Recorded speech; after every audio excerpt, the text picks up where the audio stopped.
आप देख रहे हैं प्राइम इंडिया न्यूज़। मैं हूं मोहम्मद आसिफ। हमारे साथ हैं राधिका चौधरी जो राजस्थान से हैं और ये नेशनल टेलीविज़न पे एंकर भी हैं और ये बहुत ही कम उम्र में बहुत ही चर्चित चेहरा है और इनसे हम बात करेंगे। ये पटना आई हैं और पटना में आधी आबादी शो चल रहा है और उसको लेकर के क्या कुछ कहना चाहेंगे मैम?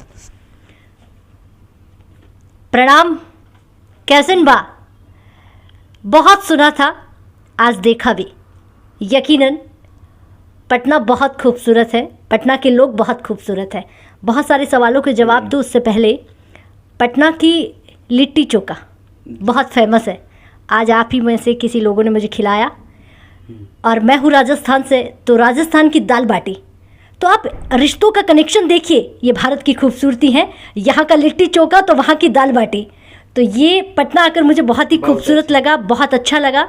यहाँ के लोग बहुत अच्छे हैं और सबसे ज़्यादा तो कहूँगी कि जो आज आधी आबादी अवार्ड है उस पर मुझे आमंत्रित किया गया है। इस मंच पर अगर मैं कहूँगी, अगर मैं जाऊँगी तो अपने आप को बहुत ज़्यादा गौरवान्वित महसूस करूँगी कि पटना वासियों ने एक राजस्थान की बेटी को इतना प्यार दिया।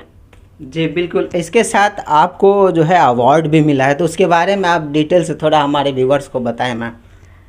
आपके व्यूवर्स तो मुझे लगता है कि हम पत्रकारों को तो टीवी और टेलीविज़न पर सुनते हैं, लेकिन अब आपका सवाल है तो जवाब देना बनेगा। देखिए, पत्रकारिता में अगर मैं कहूँ तो जर्नी किसी की कोई मैटर नहीं करती। अगर सबसे ज़्यादा ज़रूरी है वो है कि किसी एक चीज़ पर फोकस करना। और मैंने ठान लिया था कि मुझे पत्रकार बनना है, पर एंकर बनना है। ऐसा एंकर नहीं जो टीपी रीडर हो, मुझे आपकी तरह बनना है। लोगों से बाइट लेनी है, कवरेज करनी है, फार्मर इश्यूज़ पर बात करनी है, बेटियों पर बात करनी है। तो भारत की आधी आबादी अवार्ड तो दिया जा रही है, लेकिन साथ ही साथ मुझे कई अवार्ड भारत सरकार, या यूँ कहे कई ऐसी अवार्ड हैं जो मुझे जनता द्वारा दिया गया है, सरकार द्वारा, चाहे वो किसानों पर बात करने पर हो या फिर बेटियों के कवरेज पर हो। दूसरा सबसे ज़्यादा निर्भया, जो पूरे देश ने सुना, निर्भया जो हमारी एक ऐसी बेटी थी जिसको न्याय मिला, उसका एक सबसे ज़्यादा अच्छा अनुभव जो मेरा रहा, उसको लेकर भी मुझे अवार्ड दिया गया। लेकिन आपसे फिर कहूँगी, पत्रकारिता को देखकर पत्रकार बनना ज़रूरी नहीं है। आप जो लोग हम लोगों से डिस्कस करते हैं, आज मुझे ऐसा लगता है कि एक पत्रकार का इंटरव्यू हो रहा है, तो सच पूछूं तो मुझे समझ ही नहीं आ रहा है कि हाँ अब पता चल रहा है कितना मुश्किल है सामने वाले के लिए जवाब देना। जी बिल्कुल बिल्कुल, बात ही सही है। लेकिन एक बात और कहेंगे कि इतनी कम उम्र में इतना बड़ा मुकाम हासिल करना, और आधी आबादी का आज प्रोग्राम भी है, कहीं ना कहीं अगर हम देखें दिनचर्या में या फिर ऐसे ज़िंदगी में देखें तो महिला कहीं ना कहीं पीछे छूट जाती है। तो उन महिलाओं के लिए क्या कुछ कहना चाहेंगे? अब वो समय नहीं है, हम 21वीं सदी में हैं। भले ही हम पुरुष प्रधान देश कहलाता है, लेकिन अब हमारी महिलाओं का जो परचम है वो हर जगह लहराता है। आप आधी आबादी का बार बार एग्जाम्पल दे रहे हैं, जिक्र कर रहे हैं, तो देखिए ना, सिर्फ पटना में ही नहीं, पटना के बाहर राजस्थान, बिहार, उत्तर प्रदेश, नहीं जाने कहाँ कहाँ से बेटियां पटना की एक ही मंच पर इकट्ठी हो रही हैं। और ऐसे कई अवार्ड हैं जो हमारी बेटियों को प्रोत्साहित करता है, हमारी बेटियों को आगे बढ़ने के लिए वो राह दिखाता है। और अब तो हमारी बेटियाँ आकाश से लेके पाताल तक, उत्तर से लेके पश्चिम तक, हर दिशाओं में उनका ही झंडा है। बिल्कुल बिल्कुल है। लेकिन कहीं ना कहीं देखा जाए, अभी भी पॉलिटिक्स हो या फिर ऑफिशियली हम बात करें तो कहने को तो जो है आधी आबादी का हक होना चाहिए, लेकिन कहीं ना कहीं पीछे हैं आज भी। और आप राजस्थान से हैं और दिल्ली में आपका काम है, तो पटना आने के बाद क्या कुछ देखने को मिला? ये आपके दो सवाल हो गए हैं। पहला सवाल कि आज भी ऐसी जगह हैं, चाहे वो पॉलिटिक्स हो, चाहे ऐसे दफ्तर हो जहाँ पर बेटियां कम दिखाई देगी आपको, या देगी तो उसके मायने बदल जाते हैं। खूबसूरत लड़की है तो उसके लिए मंच है, उसके हुनर को नहीं परखा जाता है।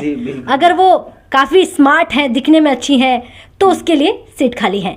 ये धारणा जो है, आपने बिल्कुल कहा, वो बदलनी चाहिए, अभी नहीं बदली है। उसके लिए सरकारें काम कर रही हैं, लेकिन मुझे लगता है कि मुझे और आपको कहीं ना कहीं बदलना पड़ेगा, तो ही कुछ बदल सकता है।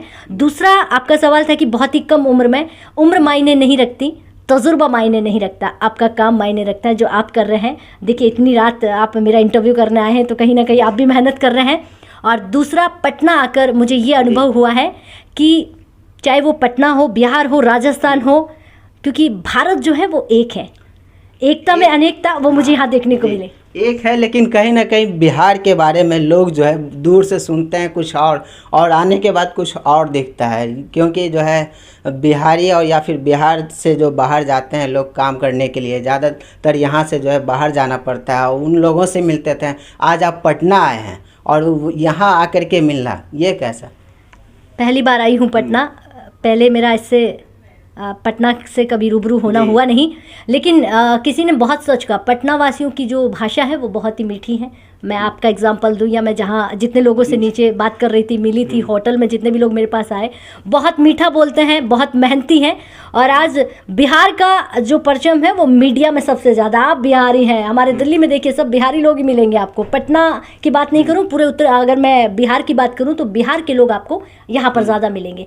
तो किसने कहा कि सुनते कुछ और हैं, कुछ होता और है, जो सुनते हैं वही हमें देखने को मिला, और आज यहाँ पर बहुत अच्छा देखने को मिला। राधिका जी, एक और सवाल मैं आपसे पूछूंगा कि महिलाओं या फिर लड़कियों के साथ बहुत ही गलत होता है, लेकिन एक बात, आप पत्रकारिता से आते हैं, तो क्या इस फील्ड में भी देखने को मिलता है आपको? बहुत महत्वपूर्ण सवाल है ये आपका। आज हर जगह का रेशियो जो है वो हम बढ़ते हुए देखते हैं। राजस्थान एक समय कहीं बहुत पीछे था, आज नंबर 1 नंबर 2 पर आ गया है।